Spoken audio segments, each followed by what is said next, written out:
Hola, saludos desde el campus Roatán. Yo soy Elmer Velázquez.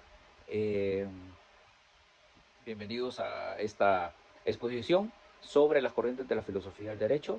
Saludos, doctora Yulisa Aguilar y mis compañeros. Bien, tenemos dos corrientes de naturalismo y el positivismo jurídicos.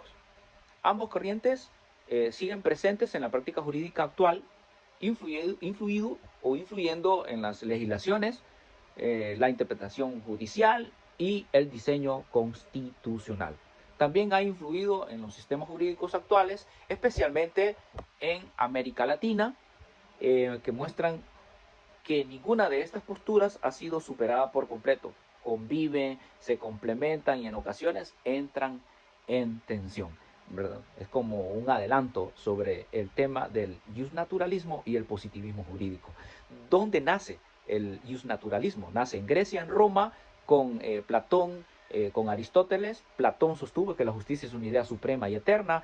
Aristóteles, en cambio, él distingue o hay una distinción sobre la legislación, sobre la justicia natural y la justicia legal, que esto más adelante se va a ir complementando, se va a ir desarrollándose posteriormente, ¿verdad? En el justnaturalismo. En Roma conocemos el estoicismo, también a Marco Tulio Cicerón, que fue un filósofo romano que definió la ley natural.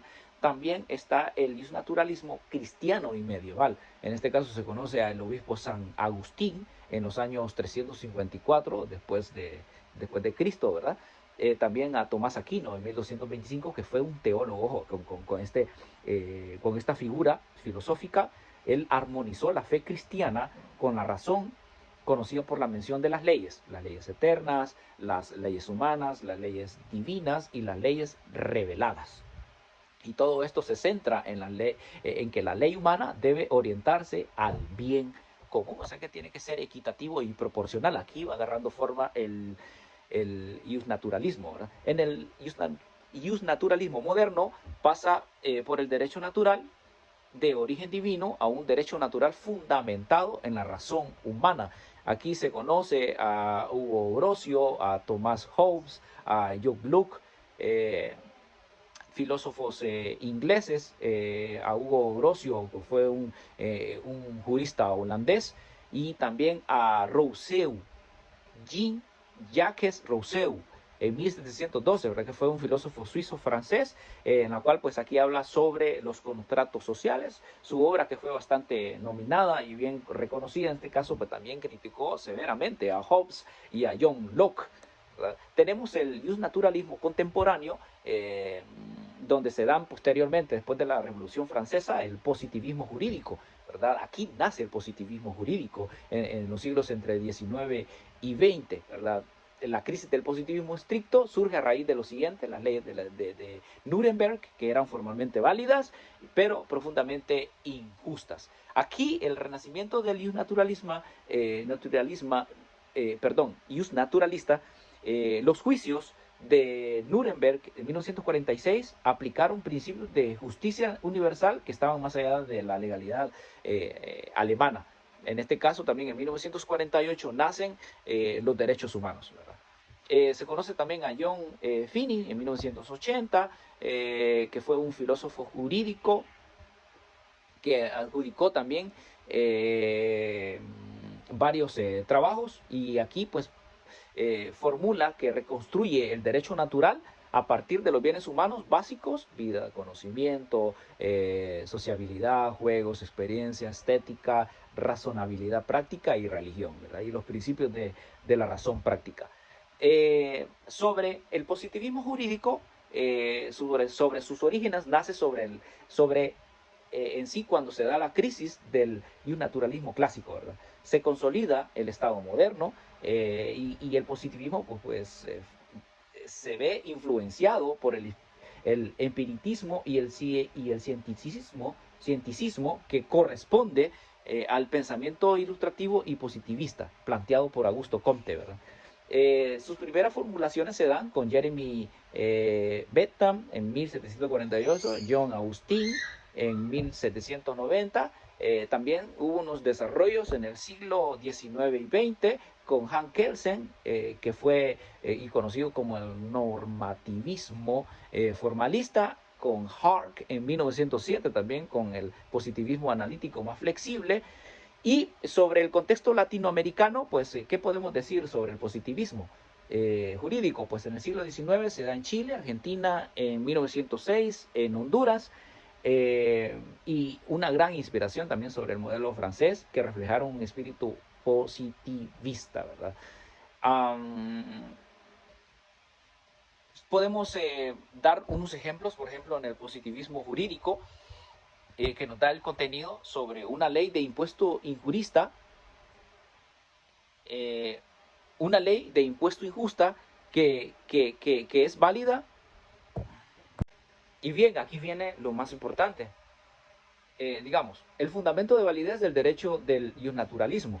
¿Verdad? De ejemplo, una ley que legitime la esclavitud caseria de validez real porque contradice principios universales de justicia.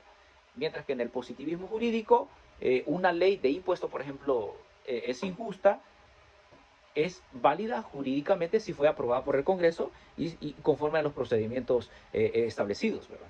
Entonces, en relación con el derecho y moral, el naturalismo, por ejemplo, los jueces constitucionales suelen usar principios como dignidad humana y proporcionalidad para declarar inconstitucionales leyes aprobadas formalmente, ¿verdad? Derecho y moral están extrínsecamente unidos y la corriente siguiente es todo lo contrario. El positivismo jurídico, el derecho moral son sistemas distintos. La moral puede influir en la creación de derechos, pero no determina su validez, ¿verdad? O sea que una norma puede ser creada con todos los procedimientos legislativos, pero eso no significa que puede ser válida, ¿verdad? Porque en este caso se debe de conocer, como el naturalismo te dice, ¿verdad? Derechos humanos, tus derechos fundamentales, derechos de la Constitución, de la República y todo eso, ¿verdad? Y todos esos factores que podrían incurrirse en ese aspecto en la creación de una ley o una norma, ¿verdad? Y por último está la obligatoriedad. En el naturalismo estamos obligados a obedecer las leyes porque expresan principios morales superiores y porque buscan un bien común, ¿verdad? Cuando una norma es injusta, deja de ser obligatoria en conciencia, ¿verdad? El claro ejemplo del material, por ejemplo, la clase de desobediencia civil contra leyes discriminatorias, ¿verdad? Podría ser también la desobediencia, por ejemplo, si se crea una ley en donde no se puede manifestarse públicamente, ¿verdad? Entonces, y al final al cabo siempre se hace, siempre las personas no obedecen a esa ley, ¿verdad? Entran en desobediencia porque hay un conflicto, ¿verdad? De derechos fundamentales, hay un conflicto de derechos fundamentales en la Constitución, de dignidad, y sobre eso, pues, puede que sea no válida.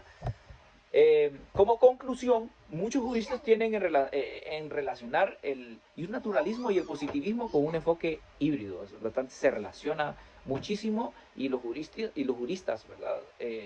Lo hacen de esa forma, ¿verdad? Donde el positivismo jurídico proporciona la estructura formal, seguridad jurídica a través de normas escritas, perdón, mientras que el naturalismo renovado a través de los derechos humanos y la constitucionalización. Bueno, esto ha sido todo, esa ha sido mi exposición.